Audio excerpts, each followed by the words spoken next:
పాల్గొంటున్నందుకు మనస్ఫూర్తిగా నా హృదయపూర్వక ధన్యవాదాలు.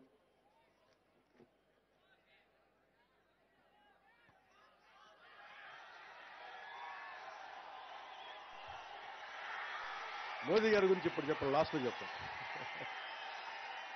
ఎవరైతే మోదీ గారి గురించి చంద్రబాబు గారి గురించి లాస్ట్లో మాట్లాడు. ఎందుకంటే ఇదంతా జరిగింది, ముందుకు తీసుకెళ్ళింది ఒకరి అనుభవం, ఇంకొకరి సంకల్పం, ఇంకొకరి విజన్. సో వారి గురించి ప్రత్యేకించి లాస్ట్లో మాట్లాడతాం.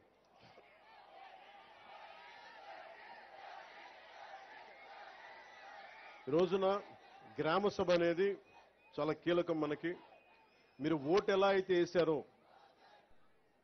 మీరు ఓజీయా నాకు అర్థం కాదు, మోడీ అన్నట్టుగా. సినిమాల గురించి సినిమాలను థియేటర్లో మాట్లాడుకుందాం. ఇక నేను సినిమాలని రాజకీయాలని చాలా ప్రత్యేకంగా చూస్తాను. సినిమాయే. రాజకీయం దగ్గరికి వచ్చేటప్పటికి నాకు దేశం ముఖ్యం, సినిమాల కంటే కూడా సమాజం ముఖ్యం, సినిమాల కంటే కూడా గ్రామ హితం ముఖ్యం, నాకు సినిమాల కంటే కూడా. ఎందుకంటే గ్రామం అన్నం పెట్టే రైతు బాగుంటే అన్నీ బాగుంటాయి. అలాగే గ్రామాలు పచ్చగా ఉంటే దేశం పచ్చగా ఉంటుంది. అందరి దగ్గర డబ్బులు ఉంటేనే సినిమాలు ఆడతాయి. అందుకని ముందు గ్రామాలు పచ్చగా ఉండాలని కోరుకునేవాడు.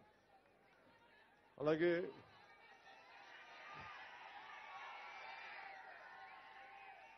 ఇంకొక ఇద్దరు పేర్లు చెప్పడం మర్చిపోయాను, క్షమించాలి. ఒకటి మన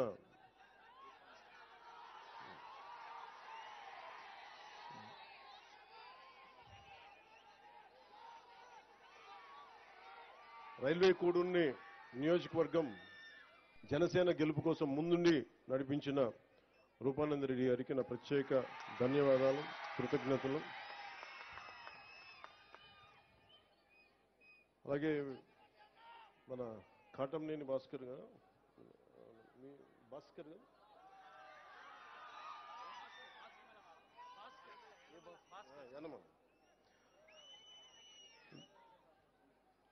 సీట్లు ఇచ్చేటప్పుడు చాలా కష్టం, అది చెప్పేసి సభలోకి వెళ్దాం.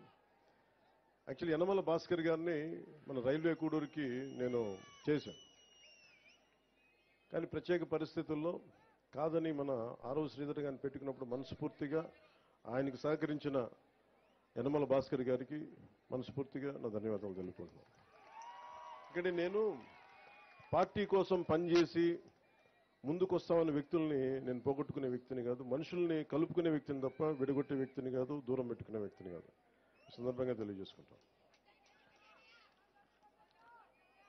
ఆ గ్రామాభివృద్ధికి ఏది ఎలా చేయాలంటే గ్రామ సభ చాలా కీలకం మనకి.